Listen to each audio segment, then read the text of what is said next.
Bismillahirrahmanirrahim. Assalamualaikum warahmatullahi wabarakatuh. Alhamdulillahi rabbil alamin. Wassalatu wassalamu ala rasulillah. Wa ba'd. Bersyukur kita kepada Allah subhanahu wa ta'ala. Salawat salam kepada Nabi kita Muhammad sallallahu alaihi wasallam. Baik, kita lanjutkan kisah Nabi Yusuf alaihissalam. Sebagaimana sebelumnya beliau difitnah oleh istri seorang raja yang istrinya bernama Zulaikha.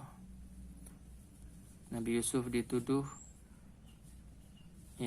dengan tipu dayanya sehingga dimasukkan ke dalam penjaranya di istana tersebut.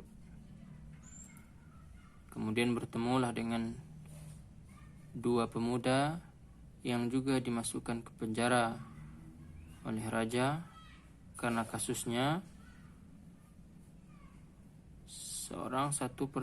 yang pertamanya pembuat roti dan pemberi minum untuk raja.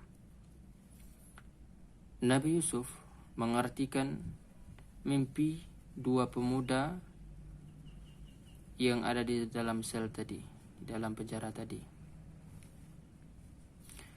bahwa pemuda pemberi minum raja ia akan keluar dari penjara dan akan bekerja kembali seperti semula sebagai pemberi minum raja.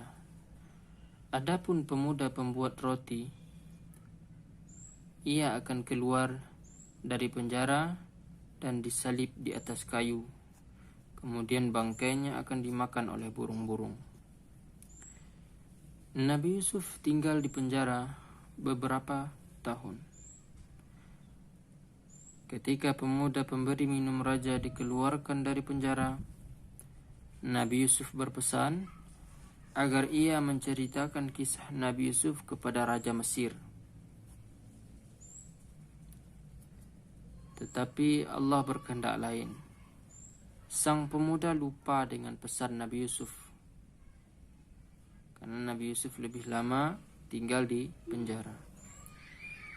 Setelah beberapa lama Nabi Yusuf di dalam penjara, Raja Mesir bermimpi seolah ia berada di tepi sungai dan melihat 7 ekor sapi betina yang gemuk keluar dari dalam sungai. Kemudian keluar juga 7 ekor sapi betina yang kurus dan memakan sapi-sapi yang gemuk tadi. Raja juga bermimpi melihat 7 tangkai gandum yang segar dan 7 tangkai gandum yang kering. Raja Mesir memanggil para tukang sihir dan dukun untuk mengartikan mimpinya. Tetapi tidak seorang pun dari mereka mampu mengartikan mimpi raja. Akhirnya, pemuda yang telah dibebaskan sebelumnya itu teringat akan Nabi Yusuf. Ia meminta izin kepada raja untuk mendatangi Nabi Yusuf ke penjara.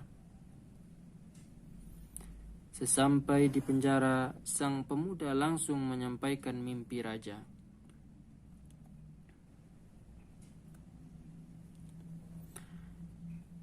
Hendaklah kalian menanam gandum selama 7 tahun. Lalu hasil panennya kalian simpan. Dan ambillah secukupnya untuk dimakan. Kemudian akan datang musim kemarau selama 7 tahun. Gandum kalian itu akan habis untuk dimakan selama musim panas itu. Setelah itu akan datang musim hujan. Anggur-anggur akan tumbuh dan kalian akan memanennya. Pemuda tadi segera memberitahu raja tentang arti mimpi itu. Raja menyuruh pemuda tadi memanggil Nabi Yusuf dan menghadap raja. Tetapi Nabi Yusuf menyuruh pemuda tadi bertanya kepada raja, Bagaimana dengan perempuan yang telah memotong tangannya? Raja meminta kejelasan dari kisah Nabi Yusuf kepada istri raja. Maka terbongkarlah kebenaran. Nabi Yusuf terbebas dari tuduhan istri raja, dan istri rajalah yang bersalah. Akhirnya Nabi Yusuf dibebaskan dari penjara. Sementara istri raja melihat kesabaran Nabi Yusuf, segera bertaubat dan beriman kepada Nabi Yusuf. Kita lanjutkan kisah Nabiullah Yusuf alaihissalam pada video berikutnya.